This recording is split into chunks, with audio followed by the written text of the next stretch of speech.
Hey everybody, Scott Jansen here. Welcome back to your 100K coaching program. We are now into the bonus video as promised, which is module number 6, Know Thy Enemy as Thyself. So this is not compulsory watching, but if you are struggling with some motivation, you feel like you might procrastinate, maybe the fear of actually launching your business is very present, this video will definitely help. But like I mentioned previously, do not use this video as a way to procrastinate and delay the inevitable. We still have to move through the program. We still need to start building. We still need to add the systems. You are going to start to do social media because these are the things that actually are going to bring income into your business.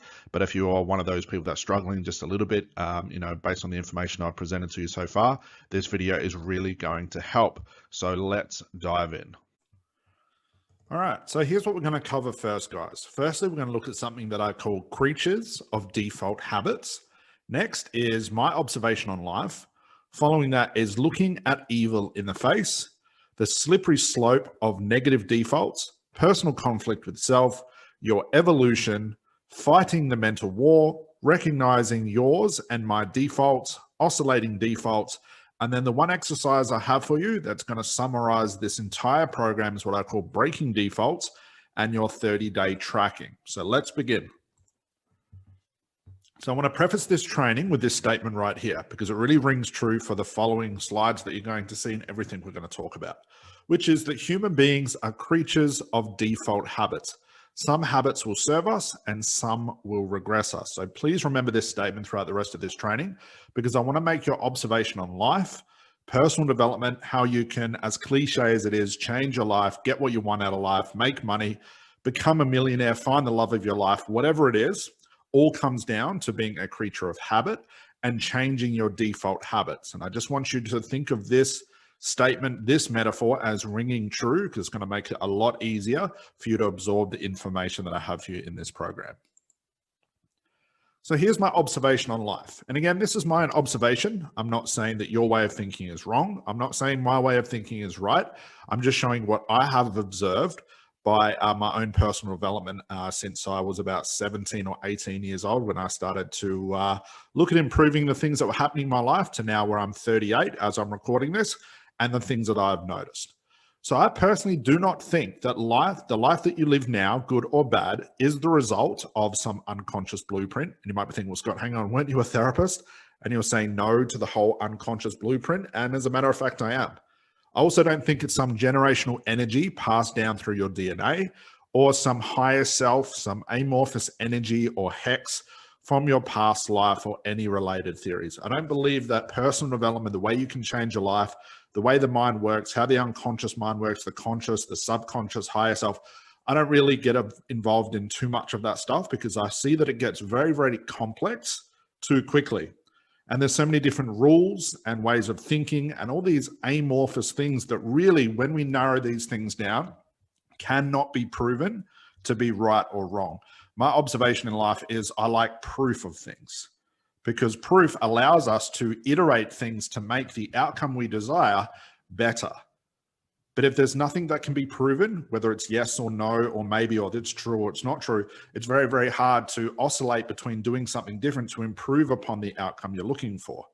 So I really believe when it comes down to personal development, comes down to the life that you live, whether it's good or bad, I just believe this. I believe we all fall into habits that, yes, we do teach ourselves, and these come from our environment, how we were raised by our parents, and it all comes down to choice.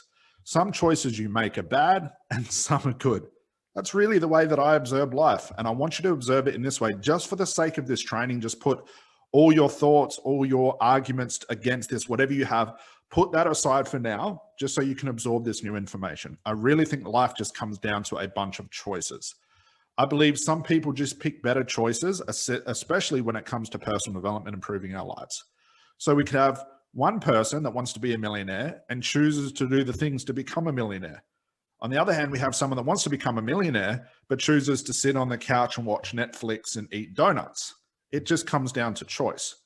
I think that by keeping the analogy of personal development and change work to a simple metaphor, it will allow you to see how simple it can be to make big changes in your life. And I don't want to be cliche here, but I really think it does come down to choices. Okay, and I'm going to prove this throughout this program, throughout these slides. I'm going to show you what happened in my life. Hopefully you'll be able to resonate with my story. And yes, very rarely I don't like talking about myself because you guys have your own story and you guys want to improve yourself. But in order for me to prove what I'm talking about, I will have to dive deep into my story and what I've observed, but hopefully you can relate to that as well. But I do want to start by giving you an example, okay? I grew up in a middle-class family, okay? Both my parents, mum and dad, sometimes worked 2 jobs. My dad worked in a factory, okay, and he did factory work, plus he used to do some architectural work as well. So he did some little side stuff for his friend at the same time, all for the goal to bring in money for the family, for myself, for my sister and I, to pay off the house, pay the mortgage early and stuff like that. My mother was the same. My mother worked in an office, and believe it or not, at nighttime, she used to clean toilets. Why? Because they grew up as in very poor families. They grew up with very poor mum and dad. They grew up in places where my dad actually lived on the streets for a while because his family was so poor. And they chose, there's that word again, they chose to have a better life, chose to start a family, had my sister who's older than me, but also myself as well, and chose to give us a better life. And they were under the assumption and the choice that they made that in order to get what they want out of life, they had to work, and they had to work hard, because working harder and working longer hours than everybody else, they were paid for those hours. So it was a real simple cause and effect. So the reason I bring this up now is my mum and dad were not entrepreneurs. They knew nothing about mindset. They knew nothing about conscious mind, unconscious mind. But all the work they did, all the sacrifice they had, paying off the mortgage quicker, not buying flashy things and just living the moderate life that they had, they now have retired millionaires. They chose to bring someone in that could handle the money better for them, buy stocks and shares and real estate and stuff like that. And they actually did this towards the end of their careers when they were in their 40s and 50s. Actually would be late 50s now, before they retired. So now they've set themselves up to be millionaires. And all the sacrifice they made when they were younger, the sacrifice they gave for themselves, so my sister and I got what we wanted out of our lives as well, to live as comfortably as we could, now paid off. And whether I absorb this choice or whatever, this is basically the way that I live my life as well. Okay, and I'll talk about this as we go through.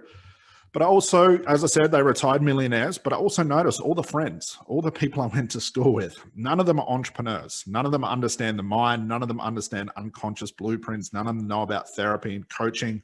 Quite a contrast to what I know now in the career that I've chosen. Again, there's that choice word. All of my friends are 9-to-5 workers. They have kids, they have family, and they're happy to earn, $50,000 per year. They work during the week. They spend their weekends doing what they want. And that's that normal life that they got pulled into. Now, for myself, I actually dropped out of school in year 10. Okay. I was diagnosed with bad dyslexia, as you guys can probably see from the amount of spelling mistakes that I have in a lot of my content. Sometimes I can't quite get out what I'm trying to say and I stumble on my words. This is just all part of what I was diagnosed with. So I just want to show you guys I'm nothing special. Dropped out of school in year 10 because I wasn't good in school. My first job was actually collecting trolleys. I was a trolley collector, if you will, at my local supermarket when I was about 14 or 15 or something like that. Knew nothing about business, nothing about entrepreneurship, had none of those ideas, didn't have some magical thing that happened in my life. I just worked to make money. I was in that choice place again. If I want to make money, I have to work. If I'm not in school, my mom and dad said I have to go to work. So I collected trolleys, so be it. So I dropped out of school in year 10. I was shy, I was awkward, and I was expected to work a 9-to-5 job. My parents actually wanted me to become an electrician because one of my dad's best friend was a business owner, was an electrician. And I did it for about 2 days and I hated it. So I chose not to do it. And they thought that I was just going to work a 9-to-5 job, earn $50,000 per year because that was the norm. That was the life they grew into. Now, the reason, again, I bring this up is because some people may think in order to become an entrepreneur, to run your own business, to be successful, to earn more than $50,000 per year, you sort of have to be brought up in that family. And I was, but I'm not that person. I earn a lot more money than $50,000 per year. I don't follow the norms. I don't do the 9-to-5 thing. I don't do the whole social thing. I'm like the black sheep of the family because that's what I chose.